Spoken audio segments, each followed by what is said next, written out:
I've got it down a little low there. That's why Can you turn it up on the phone? Yeah. Yeah, keep turning it up on the phone.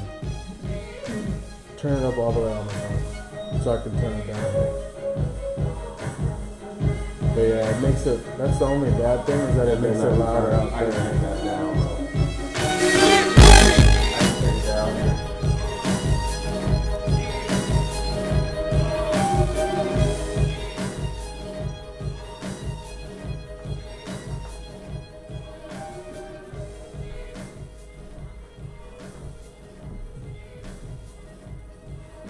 Where are you from? Zimbabwe. Zimbabwe. I have a friend named Orchard Nzonga Nzonga. from Zimbabwe. Nzonga is actually sounds like my tribe. My tribe. What was the tribe name? Manika. The name. Okay. Yeah, it's, Nzonga. Okay. yeah, that sounds good. Zimbabwe. And then I had one of my former employees was Netsai Intero. Yes, Netsai is Zimbabwe. Okay. And her brother is Tony Intero. And they, Intero, M-T-E-R-O. And they were niece and nephew to President Mugabe. Can you hear that? One life. She died. She died from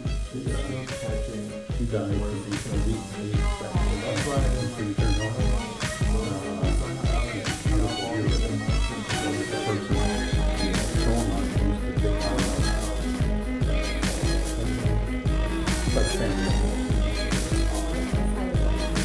Because without the music in the background and you played your phone through here instead, it would just, it'd make it only through here.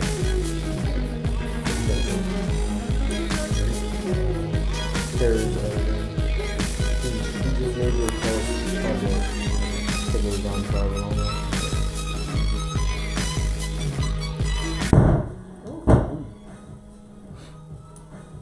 So now you can turn it off.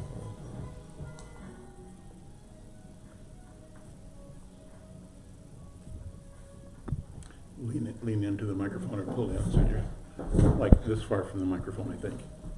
Is your quality, strong voice. You ready? 3, 2, 1. I'm Al McFarlane, and welcome to the front room sessions at the Marcus Garvey House. Here, the headquarters of Insight News in North Minneapolis. Thank you for tuning in at Facebook Live. As always, I invite you to like this program and to share it, let your friends know. And the incentive, we want you to make this part of your regular information routine. Today I happen to have a couple of tickets for tomorrow night's performance at the Ordway Cabaret. The show is called Rise Up. It's a show that consists of Broadway show tunes, particularly tunes that have a theme of social justice. If you're interested in being a guest or attending tomorrow's event, send an email to Harry@Insight News. Somebody will be lucky and we'll let you know if you're the one that received the pair of tickets to tomorrow night's performance of Rise Up at the Ordway. I'm pleased today to have as a guest Gertrude Matemba-Mutasa. She is the new executive director of Phyllis Wheatley Community Center. Gertrude, thank you for being here. May I call you Gertrude? Yes, absolutely. Thank you for having me out. Thank you for being here, and thank you for your service to community. Phyllis Wheatley Community Center is a storied legacy institution in our community, I think in the country as well. It's part of a movement of settlement houses in America that meant and mean so much to our people.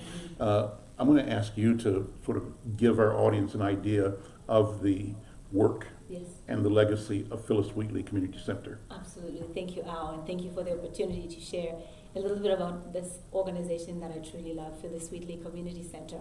The history starts way back in the 1920s when, during the times of segregation, when women were moving to the larger cities looking for work.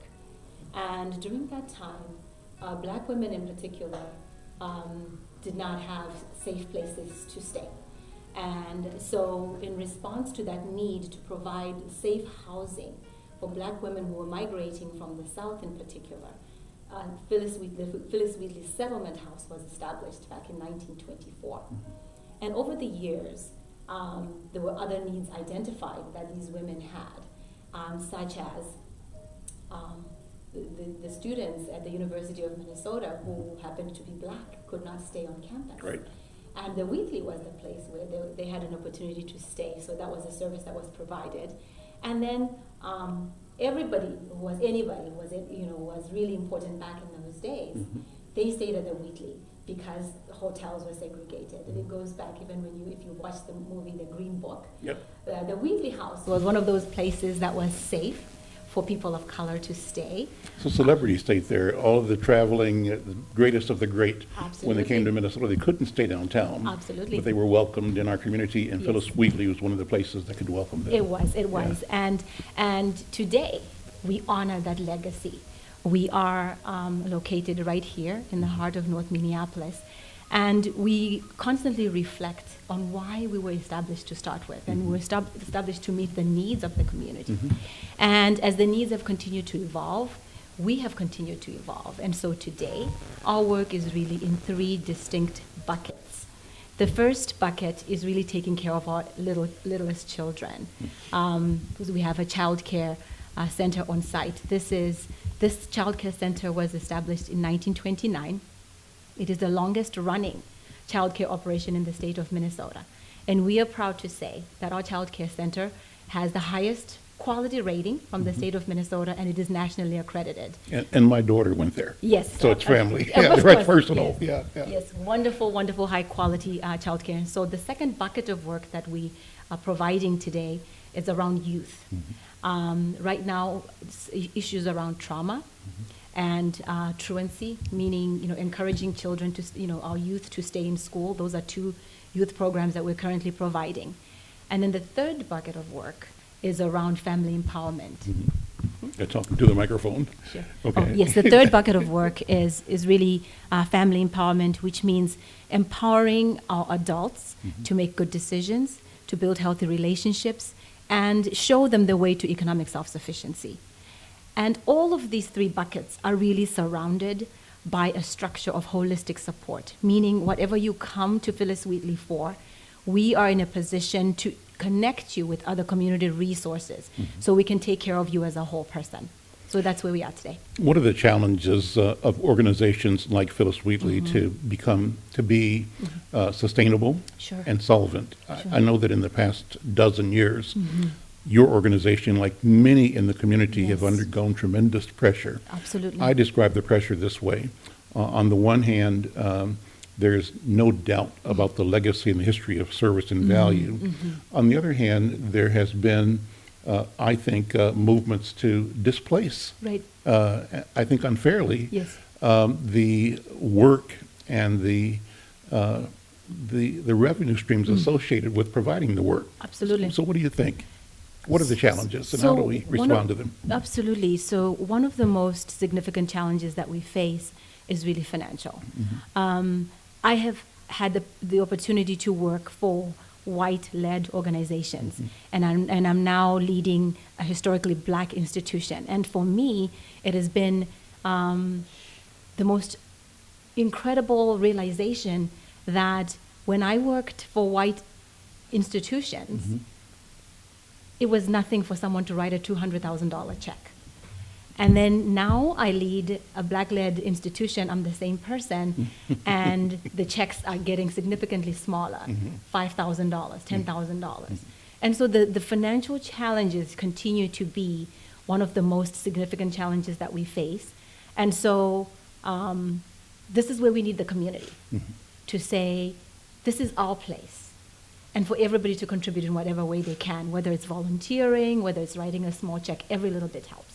And so what I hear you saying, Gertrude, is that there's a place for ordinary people. Absolutely. Even though you'd love to get checks for 200,000 Right. or a million, and you may get them, but really it's important that ordinary residents in the community recognize the value. Yes. If they have benefited in the past, and all of us have, Yes. we owe it to ourselves and to the future that we show up. And we Absolutely. show up financially, even if it's $1 10, Yes. 50, 100. Very But much so. it's the number and the amount of engagement that's really important. Absolutely. And so that support means so much.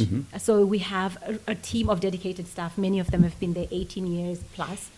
And they went to the Wheatley themselves as children. Sure. And now they're in a position to serve. And one of the things that we've identified as the key factors to our success going forward is having the community come alongside us.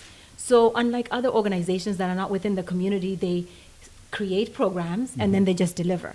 We partner.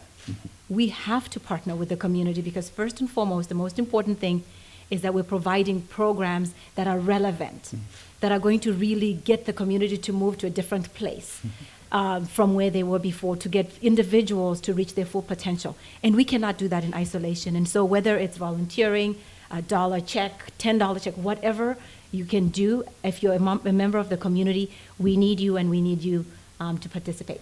Phyllis Wheatley is the host site of Juneteenth coming up. Yes. I think that's an important Yes. way to keep us connected. Talk about Juneteenth for a minute and what Yes. you're doing to support the Juneteenth movement. Absolutely. So we know that this is a celebration of our history and our freedom. And we are proud to be hosting this very important occasion in our backyard. And as part of that celebration, we're reaching out to different organizations that are going to come and exhibit. Phyllis Wheatley is going to be there in full force and support and in making sure that the event is a success. And so we look forward to having the community coming out and really supporting this event because it's about us. It's our event. Let me ask you about your own personal story. You told me before we started broadcasting Yes. that you're from Zimbabwe. I am. And Zimbabwe has a special place in my heart, I think in the heart of all of us, Yes. because of its heroic Yes. significance in its path to independence. Yes.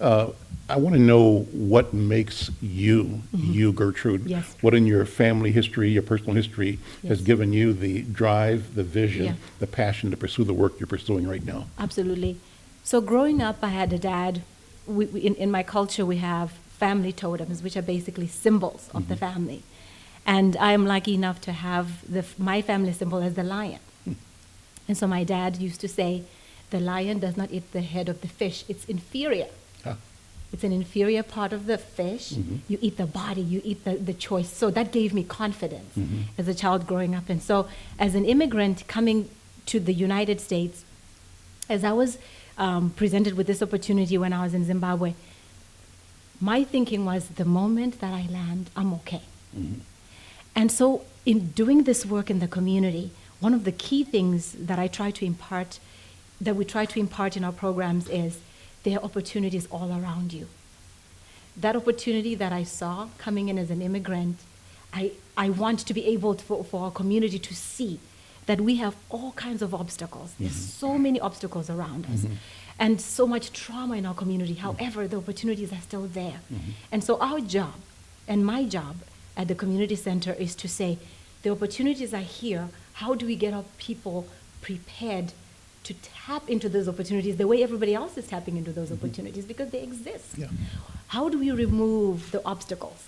Excuse me. How do we get our people to be like the lion and to say, I don't eat the head of the fish, I eat the body, the fleshy part, the good part, to give them that confidence to have that sense of self-worth. And so this is kind of what's driving us right now at the community center. And some of the simple things that we're doing right now are, in the past, Phyllis Wheatley was the place where if you had something in your house that you didn't want anymore, you just dropped it off at the Wheatley. Now we're saying, we want to preserve the dignity of our people. If you have something new, something gently used, something that's in good condition, bring it. Yes. And then we want our people to feel good about having those things because that's what they deserve. They don't deserve the head of the fish. They are lions. That's right. They are important. Their lives are just as important as anyone else out there. So that's who I am at my core. Well, I want to thank you for taking the time. You know, what I'm hearing and what I'm feeling is the capacity and the need and the reality of shifting the narrative. What's important from my point of view as a communicator, as an observer, as a writer, is that we create a narrative that supports this identity of ourselves as the lion. Yes. Right? Who is selective, right? Yes, yes. And who expects and who commands Yes. and consumes the best. The best. And I think we simply have to reorient our thinking, Yes. change our vocabulary, Yes. and create a vocabulary that allows us to see ourselves differently, Definitely. and therefore we will do differently. And I think Phyllis Wheatley is absolutely the place, and you are absolutely the leader Oh, that will thank make you. this come true. Thank you. Give Thank you. people phone number, Yes. website address. How do they connect with you? Yes. So the best way to reach us is phylliswheatley.org. Through our website, go to our website. We're still trying to revamp it to make it better so that it's easy for you, our community members, to navigate. And at our website, you will see our phone numbers. Feel free to call. I'm extremely accessible. We're there for you. This is your community center, and we want you to be a part of everything that we do there. Gertrude K. Matemba-Mutasa, thank you so very much. Thank you, Al. I'm Al McFarlane, and this is the front room session at the Marcus Garvey House at Insight News in Minneapolis. We'll see you tomorrow, probably, for the next front room session here, live from the Marcus Garvey House. Thanks. Thank you, Al. Great, great. Oh, thank you. Very good. Thank you. Thank you.